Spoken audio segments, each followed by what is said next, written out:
Welcome to my kitchen. Thanks for hanging out with me today. I hope you guys are all doing good and staying safe and staying healthy. I hope you guys are also enjoying the Dinner Tonight webpage, and I hope you've gotten a chance to check out our social media accounts. We have Facebook and Instagram and Pinterest, and a whole host of really great tips and tricks to help make your family mealtime really ideal.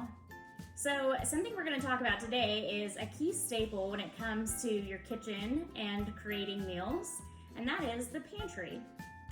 So the pantry can be a real game changer when it comes to meal planning and even providing great meals for your family. So we're going to talk about a couple of tips and tricks, and the first thing is using the first in and first out method. So what that means is if you already have items in your pantry and you come back from a grocery store shopping trip, make sure that whatever you recently purchased goes towards the back. That way what's been in the pantry the longest is pushed forward and gets used first. That way we're keeping things within their expiration date and we're getting the most nutritional value out of our food and keeping our families safe with whatever food we have. So the next thing we're going to talk about is keeping things in their original packaging.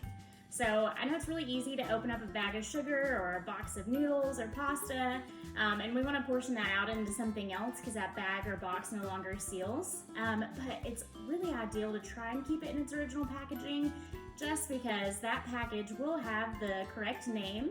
It'll also have nutritional value information, serving size for portioning out for your family, the expiration date, and maybe even directions on how to handle that ingredient. So putting something in a bag is a great idea when it's already been opened. I know we always want to roll up that bag and just stick it back on the pantry shelf, but we do want to keep things resealed. That way it stays fresh and away from any other environmental factors that could damage or harm that product. So bagging things up is a great idea, but keeping that original packaging intact is great too. So the next thing we're going to talk about is a little pantry safety.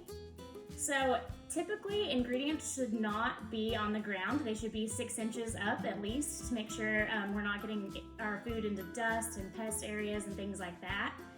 So that means our food should not be on the floor of our pantry. Even things like potatoes and things like that really need to be up off the floor.